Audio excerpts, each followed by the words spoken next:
What is up, everybody? It's Dr. Vibe here, host and producer of the award-winning Dr. Vibe Show, the home of Epic Conversations, and I'm the host of Epic Conversations, 2020 Best News Podcasts Award and 2018 Best Innovation Award or Innovation Award given out by the Canadian Ethnic Media Association. And I host the only online show in the world for dads and fathers that's sponsored by Dove MenCare, and it's also co-sponsored by Dad Central, Canada's national fatherhood organization. And that line becomes very prominent on this live broadcast tonight. So remember that. And through my collaboration with Dove MenCare and Dad Central, I've had the blessing and opportunity to directly or indirectly reach out to over 75,000 fathers in the world this year. So I'm very humbled by that blessing. And one other thing I do, amongst others, is I am the board chair for the Global Food and Drink Initiative, which is a multimedia not-for-profit that showcases Blacks in the diaspora that are doing their thing in food, drink, and travel. As always, I like to say you're blessed, highly favored, a magnet for miracles, and a solution for someone's problem.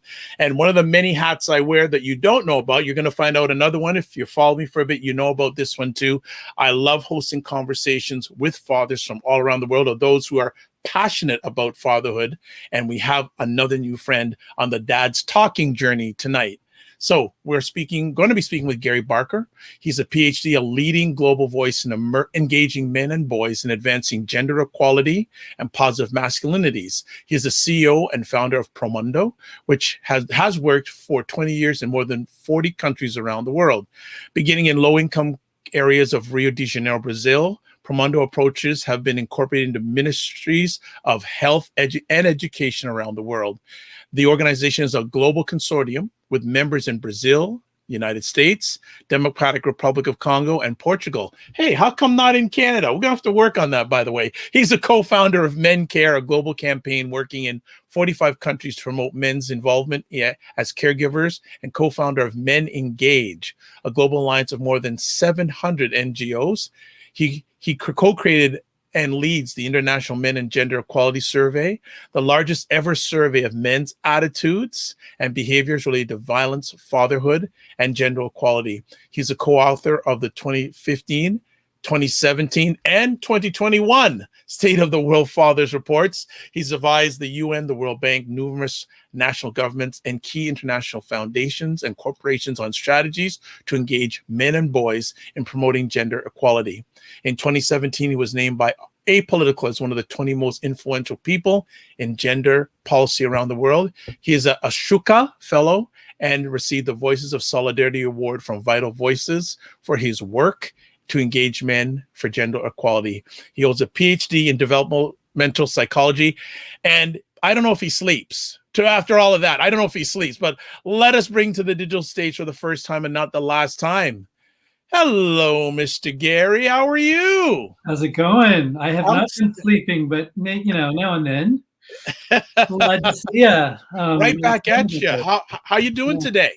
All right. It feels, I don't know, we're sort of slowly coming out of COVID. It feels like the fall, speed of things is happening, which I'm excited about.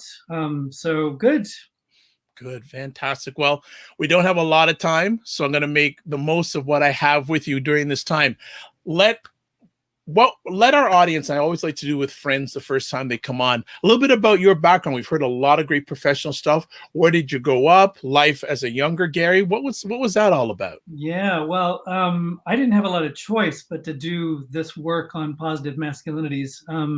My father, who passed away fairly recently, was a social worker. He traded a college football, scholarship and starting and all that stuff.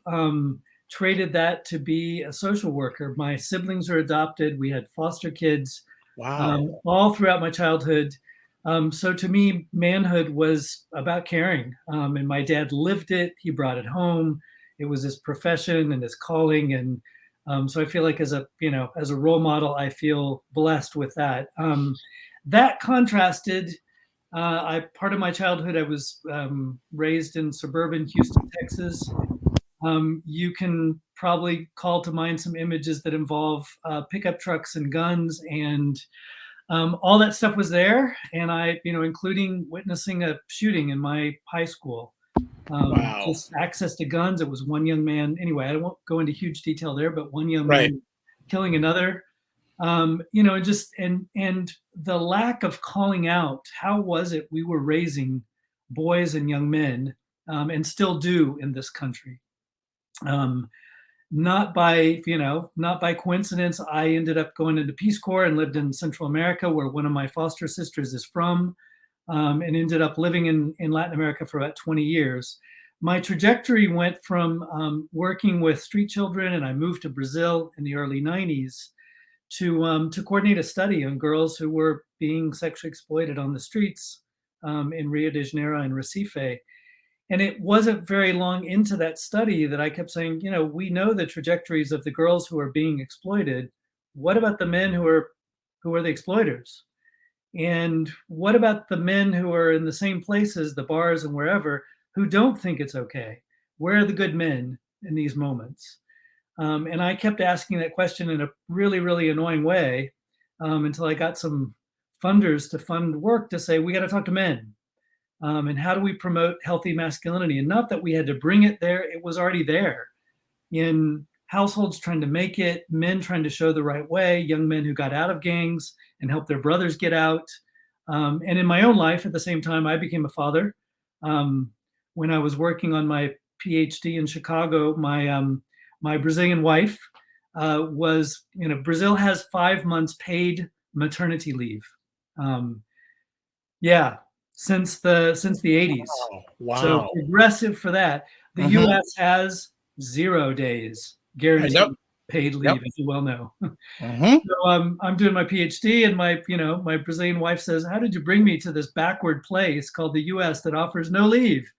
And so, family discussion, and I was a stay-at-home dad, not full-time. We had a caregiver who helped us out, but my wife had 12 weeks partly paid under her work, and then she's back to the office, and I'm, taking care of our daughter. And so just had this, also this moment of how important this is as a formative experience of who we are as men. I looked around for some other first-time fathers because I thought I'm doing my PhD in child development. I can tell you how a child's mind develops, but I don't know what I'm doing here. So started a discussion group with another 5 friends who either just had kids or were in the same process. And I called them together and said, I called you here because I need help. I've got some ideas theoretically of how this works, but man, what do we do? So that combination of personal and professional got me back to Brazil, and we started this organization called Promundo, and I'm still with it. And after starting it in Brazil, we brought it to the US and a few other places. And I'll stop there. But I had no choice. Well, and we only have a short time with you. And before we went live, I had spoken with Gary previously before we went live tonight and before the pre-show that we're looking forward for a number of conversations, because a number of things you just shared with there, I think, is very valuable for men, fathers, and those who love men and fathers. You have such a rich journey. A question I do have for you is, and first of all, condolences on your father passing away. Thank you. What legacy are you carrying on that your father lived? Yeah. Oof. I'm gonna try not to cry. It's okay. I got to deliver his eulogy when he passed in Oh wow. And he read at my daughter's christening, and he read a lot when he was fundraising for the child welfare agency that he led in Houston, Texas. He read from Kahlil Gibran's The Prophet. Oh my. If you know the where he talks about on children. Yeah. And those lines around your children are not your own. You are their arrows you send into the world. They're of tomorrow. They're not of today. And in a way, he I think he lived that children, we don't own them, and our jobs as fathers is not it's not about instruction. It's not about guiding in some sort of directed way of I will mold you into this, but that generosity of putting children into the world and setting them off and being there as that amazing source of support but never thinking that we own them. Mm. And I think, Powerful words. we live that of just it's not about us. And I think, Right. whenever, as my own journey as a father, as a partner, director of an organization that tries to, do some social justice in the world, I think coming back to that issue of my dad, it was never about him. It was always about others. Wow. It's a Yeah. powerful testimony. Thank you. Thank you for Yeah. sharing that. Tell us about, you gave us the background on Promundo. It's starting off. Can you give us some recollection and reflection of the early days of Promundo?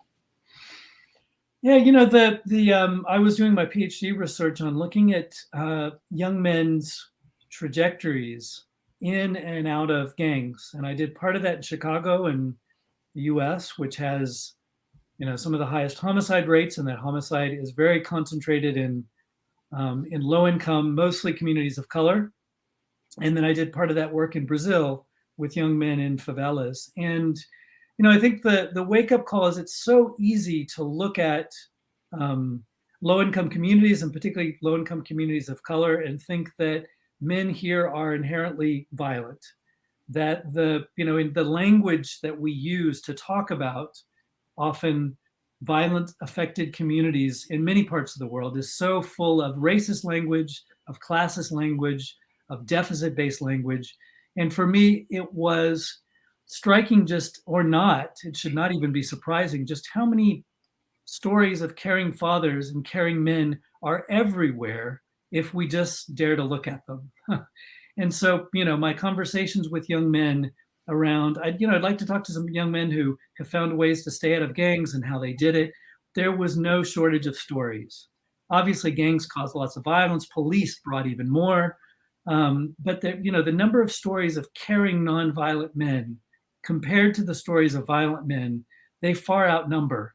And so just, the one story of, a fatherhood there, a young man named, I'll call him John Sure. in Portuguese. We were doing some work with the adolescent health sector and the community health clinic in one low-income area called a favela in Rio. And one of the young men who came to our groups, he came with his baby daughter. He had just become a young father. He's about 17. The girlfriend, the mother's family, didn't really want him to have anything to do with the daughter, but he was the involved father of the year. I mean, just super involved. And he came to us and he said, I can't participate today because I've got to take my daughter to get her vaccinations. But I just wanted to say hello and why I'm not coming. And myself and my co-facilitator said, let's go with you. Let's go with you to the clinic. Because we asked the other guys, when was the last time you were at the clinic? And none of them were, clinic. We don't go there. So we all went with him, about 12 of us going to the community health center. The nurse is looking at like, who are you? We normally don't see 12 guys ever in the waiting room. And we just said, we're here with our guy, João. He's bringing his daughter. We just thought it was a good moment for you to meet these guys and these guys to get to meet the clinic.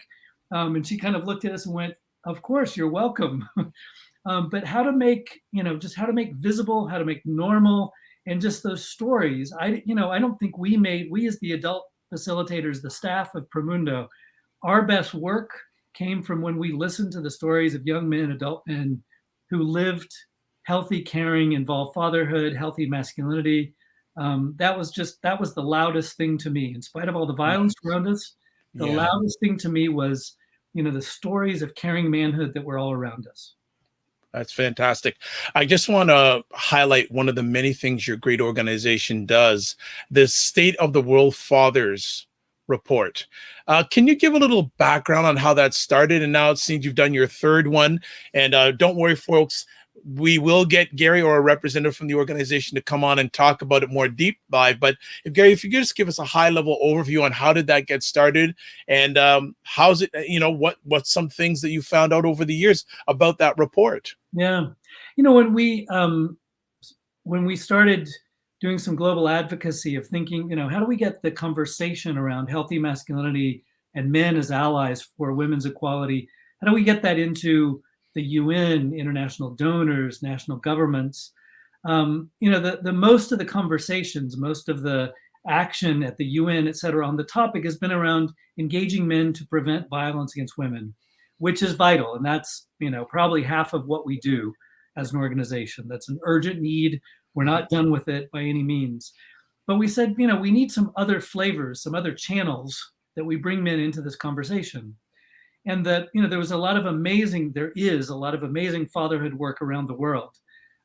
We looked around at whether there was some kind of platform for a conversation about it. And there were a few, but not many that really tried to talk across continents and languages. So we started this platform called MenCare. It is now in more than 50 countries, and it is a platform for program ideas, advocacy, research, exchanging of lessons learned around how do we engage men as involved caring fathers, or to even more caring involved fathers. And then as we started that conversation, got some traction with it, we looked around and said, there's no kind of global indicator on how much men participate as fathers. You don't find it in UN reports. It's kind of an afterthought. If you look at the UN Children's Agency, UNICEF, look at its logo. It's a mother and a child. There's no father. There's nobody else. Exactly. Right? It's telling the absence of it. And so, there was a State of the World's Mothers. There's a State of the World's Children that UNICEF did, State of the World's Population that the UN Population Fund did. And we said, we're not saying, forget those things. We're saying, in addition, we think all those things get better if you talk about involved fatherhood. So we did the first one in 2015, launched it together with Chelsea Clinton, the head of UN Women, and some great journalists with us at the beginning. Launched it in that big hall, the big room at the UN. Wow. We did 2015, 17, 19, 21. 19 was in your fair country. We launched it in Vancouver with your first lady, with Promundo. Yes. She introduced us on stage there, so it's got some Canadian roots to it as well. I got to catch up. I got some catching up. You're making foundation in my country, and I don't even know it. So I got to get on the good foot, my man. No, that's fantastic. It's become a. We launch it around Father's Day. At least many countries of the world, often for many countries, Father's Day falls in June. Yeah. So we launch it as a conversation around what do we need? What's data telling us? What do we need to put in place to support men to be, the fully engaged fathers and caregivers they need to be? Well, that's a tease, folks, for our next conversation, because we could spend the next few minutes on it. No, we're not gonna go there. I'm gonna start on the original reason that I reached out to Gary, and I can relate also. For those who don't know, as I said at the beginning, I do a lot of heart work, not hard work, but heart work with fathers and men, and with my collaboration with Dove MenCare, which Promundo has done work with also. One of their main focus points is parental leave. And it's in my country, in Canada, there's only one province, if you're watching the US, that's comparable to a state, one province that offers it. And Gary can correct me if I'm wrong, I don't know if it's even offered at that level in the United States. No, we are, we're at the bottom of the list. We have 0 days guaranteed paid leave for mothers or fathers. Our Family and Medical Leave Act is unpaid leave, which means you got to have some savings built up. About a fifth of workers work, slightly less workers work in a place where leave is provided voluntarily by the employer. I'm happy to say here in the District of Columbia, where I live, we share data, including on Quebec and the Nordic countries, et cetera. And we now have 8 weeks paid leave, mothers, fathers, caregiving for a family member. It came online in July. A year ago, July. Yeah. So thrilled that, a few countries are doing it. But at the national level, the U.S. is a shameful, down toward last place. Oh, boy. Well, I'm just going to put up on the screen the actual article for those who I'm going to reference from, and we'll just talk again because time is over. I'm going to show but why did you write this article? It came out together with this latest State of the World's Fathers report, and there is a great conversation finally advancing in the U.S. on parental leave in general. So the Biden administration and the Democratic Senate is trying to move ahead on a national plan on it. Lots of corporations are getting the message. You mentioned Dove Men Plus Care. They've been supporting it, and we've been thrilled to partner with them as well. Some other brands are too, P&G, and a lot of corporations are doing it, both the messaging around it and making it available in the workplace. And yet, and that's why the hook line of making sure he takes it, men do not take all the leave that we offer them. In fact, the countries that have lots of generous leave, men are not taking their share. Even the world champions, the Scandinavians, the Swedes and the Icelanders, who have the highest percentage of men who take leave, men are only taking about 30% of the leave available to a couple. Wow. So they're not taking their 50% portion of it. Other countries, it's from 1% to about half of men take the full amount of leave available. So the issue is, I think sometimes policymakers or folks in the workplace think, okay, he's got leave, he's going to take it. The big issue we've got to talk about is that, is asking, so why don't men take it? What are we doing? Yeah. Men don't think they can take it. The main thing is basically the same thing that women have worried about forever, which is, if I'm seen as a parent who puts my caregiving duties at the front of my life, at least for some amount of time, you're going to see me as a less than serious worker. Men are worried that if they take the full amount of leave, yep, right, we're not going to be seen as the guy who wants to be partner, who wants to get promoted, who wants to, keep his job, climb in his job, see an increase in his salary. We still think there's that men are, that we think as men, we're going to be looked upon badly if we take that full amount of leave. Now, my tendency is sometimes to want to look at men and say, welcome to what women have felt the last decade. Good take. My man, this is what women have worried about forever, that their careers do suffer. That women's wages are lower than men. There's no country that's achieved equality on that. So I think the conversation that we need to say is, this is deeper than just you as an employer, you as a government, a province, a national government, even better, saying, okay, we've offered 16 weeks for men. We're either making it equal or close to equal for women. I think it should be equal, but often you think it's done. And I think that's when we say, now that's when we get started. What does it take to do full equality in the workplace? And how do we make sure that turns into full equality at home as well? It's not just, I offer leave, check it off the box. I was thrilled to do a talk, my other home country of Brazil. I was invited to give a talk at Brazil has, as I mentioned before, 5 months paid leave for mothers. For years, it had 5 days for fathers that included a weekend. Right. If your child happened to be born or adopted on a Thursday, right, you had to be back at work on Monday or Tuesday. We got it expanded to 1 month. Okay. If your company you have to take sort of an obligatory fatherhood preparation course. A lot of them don't want to take that. The number of men who take those 20 days that are now available is far less than 10%. Yeah. So got some employers to say, a few employers have now matched it. They say, women get 5 months, we're going to match it. And I'm thrilled that one employer in Brazil has said, not only are we going to offer it, we're going to make it obligatory. A man's got a child who's just been born. We're going to say, all right, James, we're helping work on the backfill. We're going to work on what are you going to do when you're off, what you'll come back to, not even to make it, women are taking it at virtually 100% rate.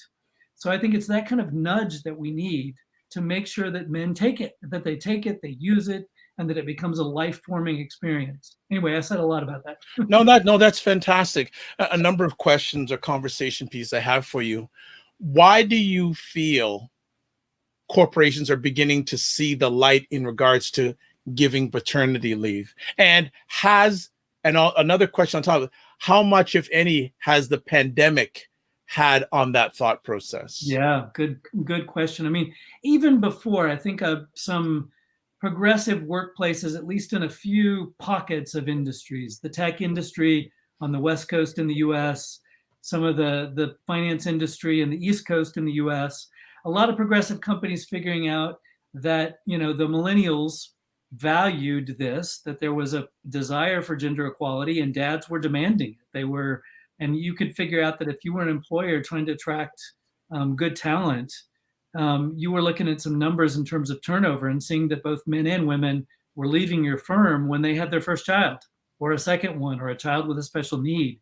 So I think, progressive employers were saying, all right, I got to offer this to be competitive to get the workers that I want. And then along came this thing called COVID, right? Which, 60 to 90% of schools around the world in lockdown, lots of men at home in numbers that we've not seen since, if ever, since before the Industrial Revolution, probably, Right. To say that it's almost like an obligatory paternity leave for many men around the world, right? Absolutely. And I think a lot of employers and men saying, okay, this is tiring. And, if you're in a heterosexual relationship, women saying, yeah, well, me even more than you, so, honey. But I think a lot of men going, oh, well, this, I've been able to connect with my children in a different way. I've been able to be productive, at least, somewhat. Challenges to that, of course. But I think it's made, I think COVID has been a fantastic opportunity in the crisis to say, we've all got massive caregiving duties. And now that we're on screen half the time, if not more, our bosses are now seeing, the kids and the pets and our partner and the grocery delivery and all the stuff happening behind us. I think we're being seen in, ironically, we're being seen on screens, but I think we're being seen for our full selves. Right. I think bosses and supervisors are getting, oh yeah, not only is he my, head of creative division over here, but he's also a dad. And look, I just saw that steady, I just saw 2 kids walk by and a dog following them. I think it's, it's kind of a wake-up call to smart employers, and I think policymakers are seeing it too, that we all have care duties and we need support at it. And it's not an afterthought, or it shouldn't be an afterthought. Excellent. We're beginning to see movement on this issue with high up companies. Do you think it will take even a long time for blue collar male employees to have this sort of opportunity? And does the approach have to be anything different, or is it something you would see the blue collar companies will follow the leader of these big organizations that are going this route? Yeah, I mean, which is the important part, that it becomes national law.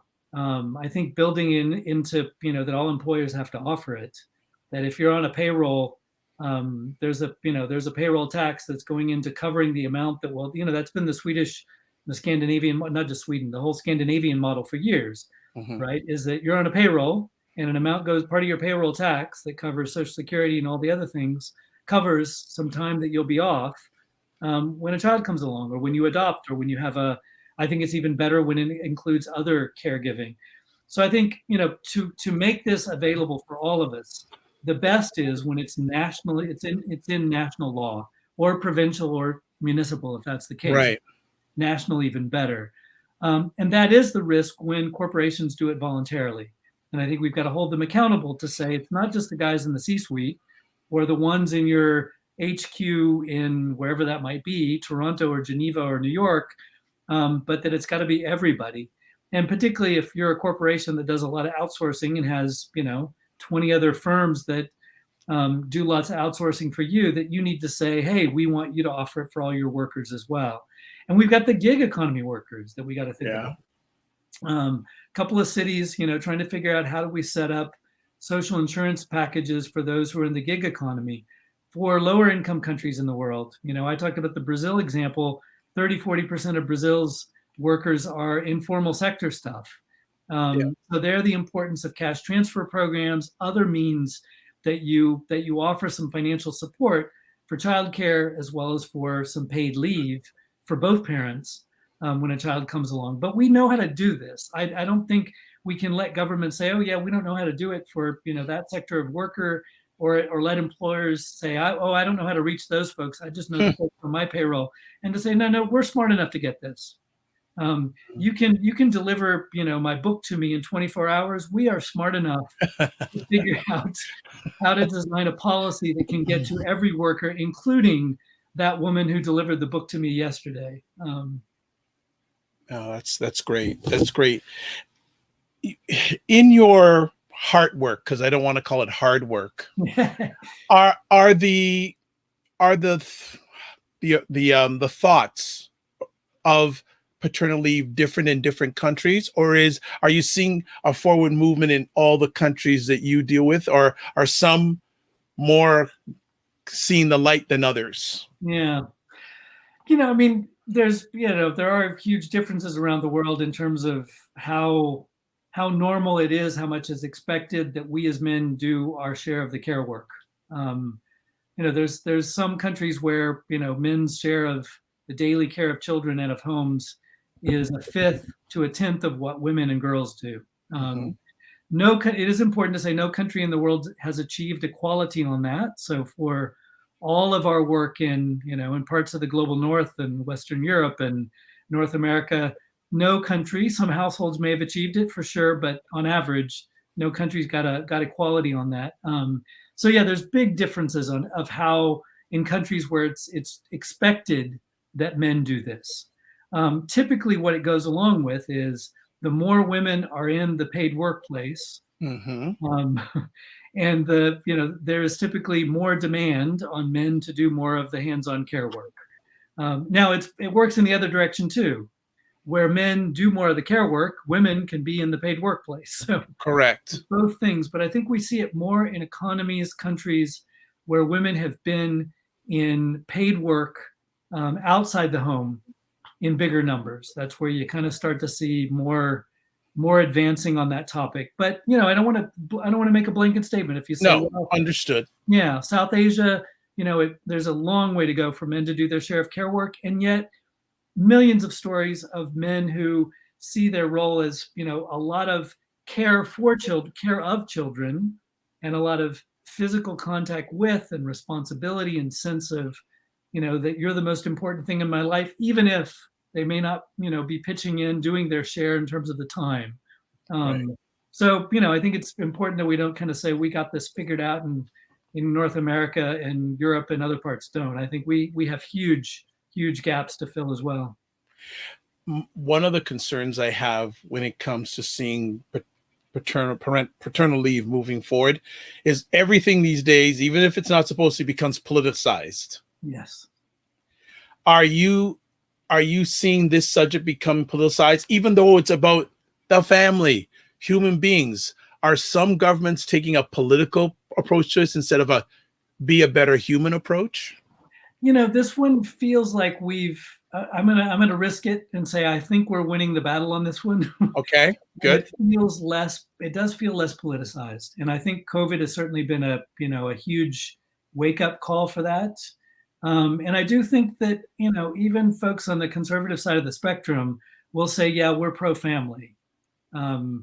There are some settings that where they'll say, well, it's a woman's job too, ... and that is about staying at home. And there are still pockets where if children are in childcare and women work outside the home, and that's going to ruin children, and it's better if women stay at home.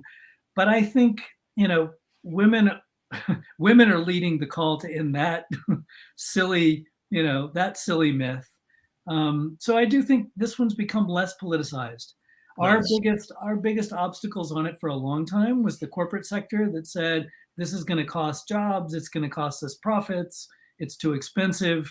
We've proved it's not very expensive, to provide. Let's say you provide a total of 2 years leave for a couple who has 2 children over the course of their working lives, right?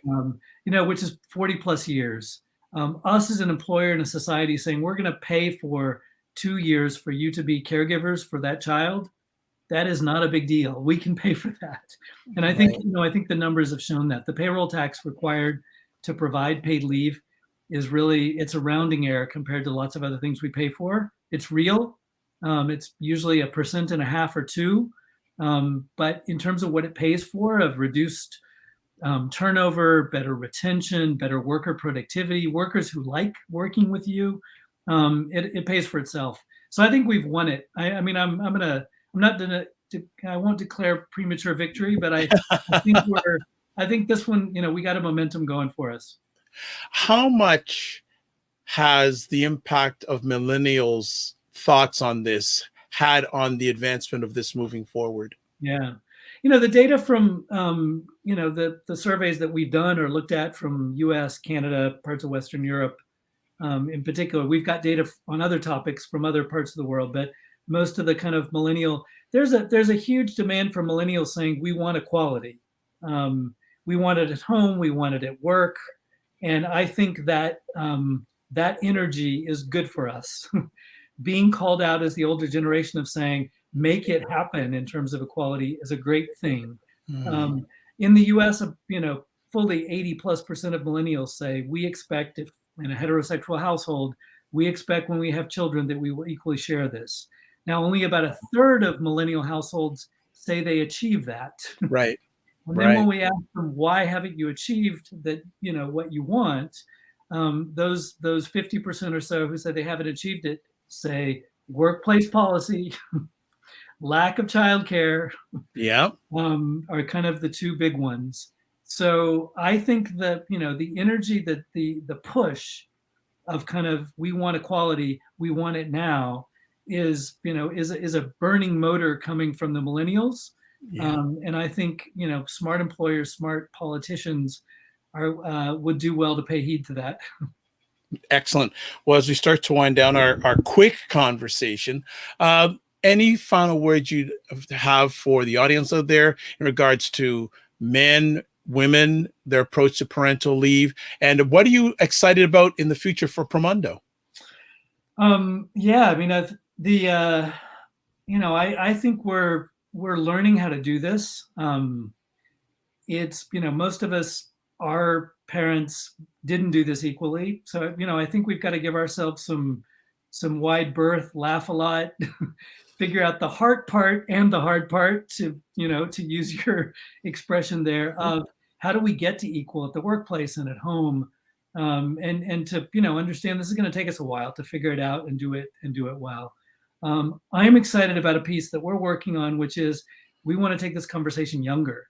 We know that a lot of the patterns of how we are as men starts in childhood. We've got a new initiative called the Global Boyhood Initiative, which is trying to allow boys to be their fully connected, authentic, loving, caring selves. And to start that conversation younger, to say the things that we're calling out for men later on, the use of violence, bullying, homophobia, transphobia, racism, that these are built into structures, but they're also built into how we raise our children.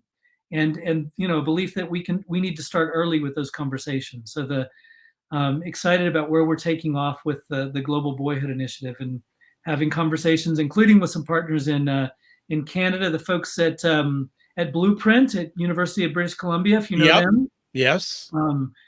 They've provided some fantastic input on it. We're talking to them. Colleagues at the White Ribbon Campaign, we've also seen a lot of their great materials for boys and young men. So trying to take a conversation even younger. We learn how to be caring men, caring women, caring people by the way we're cared for in childhood and at home, in school, among our peer group. And so how do we start those conversations younger is where we're headed next. Well, I'd like to say thank you for taking time out of your positive, productive schedule to share with us and the audience. Looking forward to many more conversations. Congratulations on the work the whole organization has done, past, present, and in the future. If I've got it up on the screen here, if you're watching this live on the replay, how you can get in contact with the organization, it's promundoglobal.org. And Gary will be back. So stay tuned, and definitely go to the website. There is incredible work that's from that website. So Gary, thank you so much.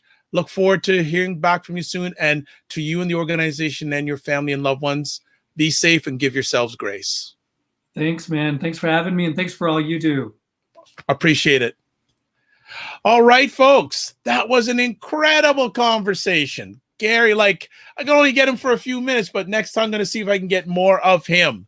But looking forward to it. I'd like to say thank you to everyone who watched this live on the replay. And men are important. Fathers are important. And it's really interesting, the heart work I do with a lot of men and fathers. A lot of times when the home isn't right, it's a lot of time because the father isn't present and doesn't have presence. And I think that the better, one of my mottos is the better fathers and men are, the better the families are, the better they are, and the better the world will be. That's just me, and I'm saying it, and I'm going to stand on that because it's my show. So I'm going to live and die on that one. As always, I'd like to say thank you for, again, watching live on the replay. It's appreciated, not taken for granted. If you want to watch replays of anything of Dad's talking, if you're watching again live on the replay, the link is right there. You can watch the Dr. Vibe show on YouTube, Facebook, and if you go to the drvibeshow.com, there's a category Dad's Talking. You'll see great conversations like that. So this is how we're going to end it off. As always, I end off like this.